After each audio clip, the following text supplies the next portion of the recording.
Hey guys, I'm back for a third video in about a 24-hour period or something. That has to be sort of a record. I'm going to give something else a shot this time around. Mostly been just showing collections of different films and so forth.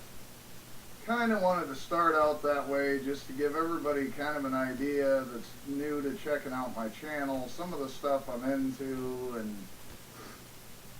to get an idea of what they're getting themselves into. I decided at this point I'm probably going to start to do a few film reviews, or give it a go anyway, if I can spit it out. So anyway, I just finished watching an Australian creature feature film. I thought it was pretty good, and so I'm going to give my 2 cents on it and see what everybody else thinks. The film I'm going to be attempting to do some kind of a rambling review on is Rogue. It's an Australian film. It's from the director of Wolf Creek, which I showed in a prior video, and I really enjoyed that film. And I saw this on Diabolic DVD for $6.99. I thought, well, what the heck? I'll give it a whirl. So here goes, guys. The film starts with this, American writer for a travel magazine. He lands in Australia to write a story on this crocodile viewing tour that they're running somewhere in the Northern Territory of Australia. The movie opens, he walks into this little general store that's sort of way out in nowhere's land. He walks in, you can tell the people there don't really like him. It's pretty apparent. He kind of acts kind of snobby and nasty. Well, he orders a coffee and they offer him a tea instead, and he's kind of like, okay, whatever. And he goes to make a cell phone call back to, I'm guessing, they never say for sure, this company he works for, this magazine he works for. They'll let him know he's arrived and so on. Well, these guys apparently think, oh, this is some snobby bitch American, whatever. So they end up putting a bug in his tea, and they're like, well, it's on the house, buddy. So he ends up leaving. He drinks a few sips, and something's funky. He ends up pouring it out. I'm sure they have a big laugh about it later.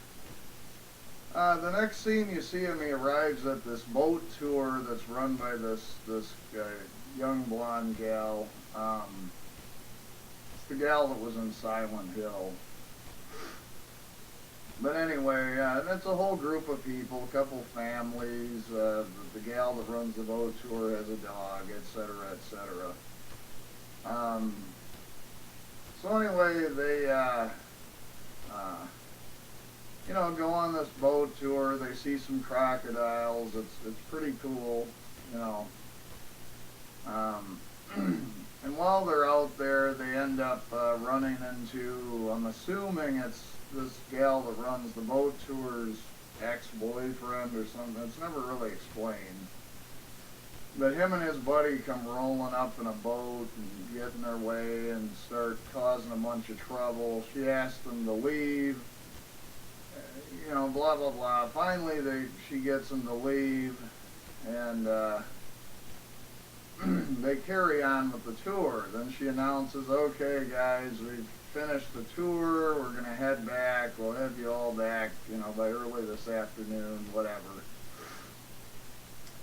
Well, on their return trip back to the dock where they started off with, someone notices an emergency flare in the sky, and she's like, well, this is protocol. We're out in the middle of nowhere. We're going to have to, unfortunately, guys, we're going to have to go try and find out where that flare comes from.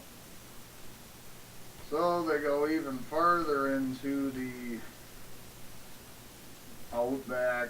I don't know, I can't come up with a better description, but anyway, and the gal running the tour makes a comment that, you know, this is sacred land, we're not really supposed to be here, and the American guy goes, well, you know, what can you do? You know, somebody could be in trouble, they might need help, so we're going to have to go. So anyway, they find the capsized boat. They think the people that fired off the flare, but no one's to be seen. And the next thing you know, there's a big hit in the bottom of their boat. The boat shakes, it rips a big hole in the bottom, and they're starting to sink. Well, there's a little bitty island in the middle of this river, so they, you know, floor it, and everybody gets off of the boat onto this little island, and they're like, whoo, we're safe. Well, then one of the guys is like, well, and why he would know this, I don't know per se, but he's like, well, no, this is a tidal island, and when the tide comes in, this island's going to be completely underwater, so we probably only got a couple hours, and we're going to be screwed, because this crocodile's going to kill us all, blah, blah, blah. And so anyway, that's kind of where the movie really gets going. They're stuck on this island, the water keeps continuing to rise as they get closer to nightfall. And sort of the rest of the film, because I don't want to say too much, because I don't want to give away the ending and ruin it for everybody, because it is a worthwhile movie. But the rest of the movie is, you know, them trying to come up with ways to get from one side of the river or the other off this little island as it continues to disappear as the tide rises. And I'll leave it there because I don't want to say too much about how it all finishes up. But my general thoughts on it, I thought there is a decent amount of CG in it, but I actually thought it was pretty well done. The giant crocodile looks, you know, pretty realistic, I thought, and the gore effects that are in the film, it isn't a very gory film, which kind of surprised me, but the stuff that's there is pretty well done. The acting is pretty solid. You know, you do have, of course, the people that panic and do stupid stuff like you get in any kind of horror movie, and they're the ones you know are going to get killed. So, I mean, there's some stuff that goes on in there that, you know, is kind of predictable. And, you know, it has some unbelievable moments toward the conclusion. But it's overall, I like the film.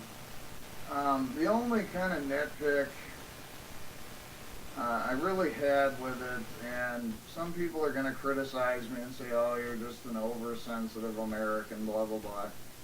But it's just, to me, it's such a tired, wore-out concept that you always have this American character in any foreign film always portrayed as this arrogant, pompous ass that thinks he's better than everybody. And I'm telling you guys, because a lot of my subscribers aren't American, we're not all like that. We're not all just arrogant, pompous, you know. And it's just, you know, like there's a comment partway through with the American guys coming up with this way. They want to try and tie a rope to the other side of the river from this little island. And, you know, they got to make a comment, oh, look, there's a big American, thinks he's going to come in and save the day. And, you know, and then they got to portray him like a total jag at the beginning of the movie in the diner. And it's like, you know, I got pretty thick skin. It doesn't really bother me, but it just seems, to me, it's so played out. It's like, you know, yeah, okay, we'll do another movie where the American character is this obnoxious, pompous, arrogant prick. And I just think it's kind of played out, you know. So I didn't really appreciate that part. But really, like I say, overall, I did enjoy the film. I would recommend it. You know, if you like creature features, it's pretty well done. I thought the special effects were pretty well done. The acting was decent, you know. So anyway, that's pretty much it, guys. That was Rogue. It was a Dimension Extreme film, and you know, it's pretty good. So anyway, hopefully you guys enjoyed this. It was my first crack at trying to do a review, so thanks a lot for watching, guys.